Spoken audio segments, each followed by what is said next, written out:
여러분 안녕하십니까? 2월 1일 화요일 LBS 뉴스 지론입니다. 이명박 대통령이 오늘 오전 청와대에서 신년 방송 좌담회를 열고 개헌 추진 등과 관련해 정부 입장을 밝혔습니다.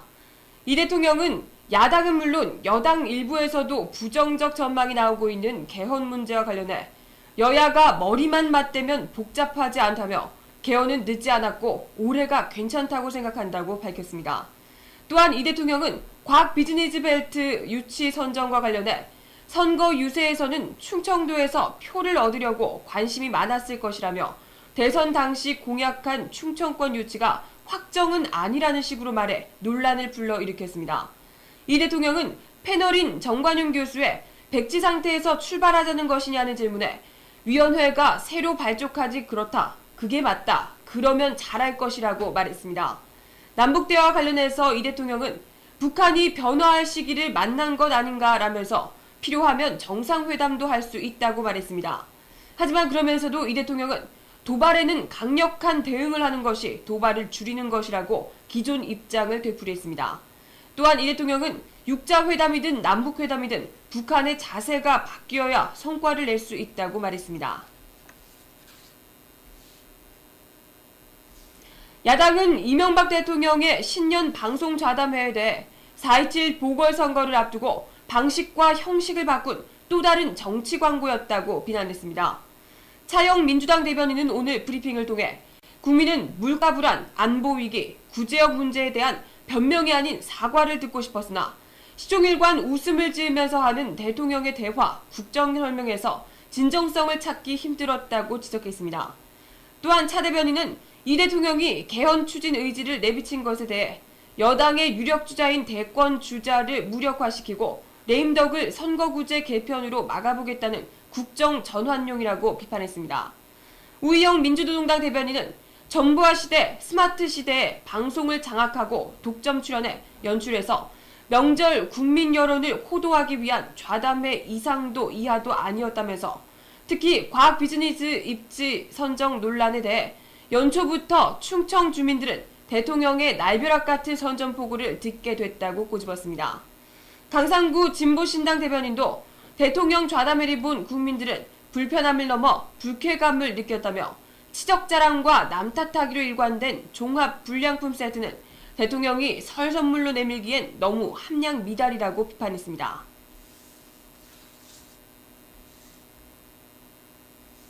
이명박 정부의 아랍에미리트 원자력 발전소 수주와 관련해 국책은행인 한국수출입은행이 100억 달러의 자금을 지원하도록 돼 있는 사실상의 이면 계약이 드러난 가운데 이에 대한 정부의 해명도 엉터리였던 것으로 밝혀졌습니다. 민중의 소리와 MBC 2580은 아랍에미리트가 우리보다 신용등급이 높다는 점을 들어 한국 정부가 국제금융시장에서 100억을 조달해 아랍에미리트에 빌려주게 되면 역마진이 생길 수 있다고 지적했습니다. 그러나 이와 관련해 어제 원전 수출 담당 부서인 지식경제부는 대출금리는 OECD 가이드라인에 따라 해야 하기 때문에 저금리 대출에 의한 역마진 발생 우려는 없다고 밝혔습니다. 그러나 이런 정부의 해명조차도 거짓이란 지적이 나오고 있습니다.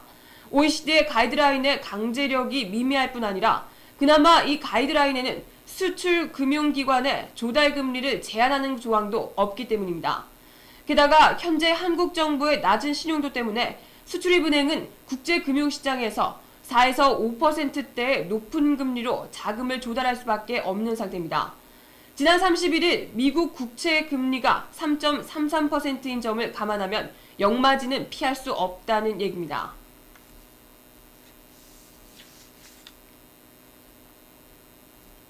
서울시가 최근 고양시에 공문을 보내 기피시설에 대한 용도 변경을 요청한 사실이 드러났습니다. 고양시는 이에 대해 근본 대책을 제시하라며 거절한 것으로 확인됐습니다. 민중의 소리가 입수한 서울시 공문은 서울시 도시기반시설본부가 고양시장 도시정비과장 앞으로 지난해 12월 31일 보낸 것으로 서울시는 이 공문에서 난지 물재생센터에 대한 관리계획 변경을 요청했습니다. 즉 경기도 고양시 관내에 있는 난지물 재생센터에 대한 불법 시설물을 합법화해달라는 뜻입니다. 그러나 고양시는 어제 서울시에 보낸 회신에서 엄격한 개발 제한구역 관리의 형평성에 중대한 모순이 발생한다는 이유를 들어 이 같은 서울시의 요청을 일축했습니다.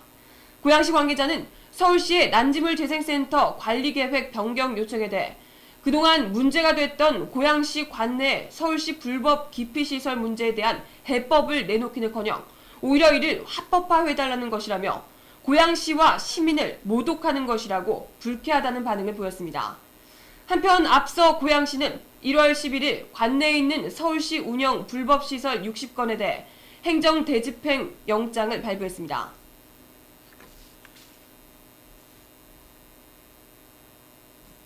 정부가 구제역 사태로 인한 돼지고기 가격 폭등을 안정화시키기 위해 돼지고기 무관세 대책을 세웠으나 이것이 오히려 수출국들에게만 막대한 이익을 가져다주는 것이란 비판이 제기됐습니다. 정부는 돼지고기 가격 안정을 위해 오는 6월까지 수입산 돼지고기에 할당 관세를 적용해 무관세로 들여오기로 했습니다. 하지만 정부의 이 같은 조치가 결국 수출국들의 이익을 가져다 준다는 비판이 나오고 있습니다. 상식적으로 보면 관세가 낮아지면 가격도 낮아지는 것이 정상이나 현재 우리나라의 돼지고기 물량이 모자란 상태라는 것을 알고 있는 주요 수출국들이 낮아진 관세를 반영하면서도 가격은 도리어 올리고 있는 것입니다. 결국 정부의 헛발질이 기대했던 가격 조정 대신에 미국 등 주요 수출국들의 배만 불린 셈입니다. 실제 지난 27일 미국 시카고 상업거래소에서 1년 전보다 30% 오른 가격으로 돼지고기가 거래됐습니다. 축산유통연구소의 한 관계자는 한국이 돼지고기 수요가 부족하다는 소문이 나서 투기 세력들까지 달라붙은 상황이라고 설명하고 가격이 내리긴 하겠지만 언제가 될지 아무도 모른다고 설명했습니다. 2월 1일 화요일 LBS 뉴스 지울 마칩니다. 즐거운 설 연휴 보내시기 바랍니다. 정혜림이었습니다.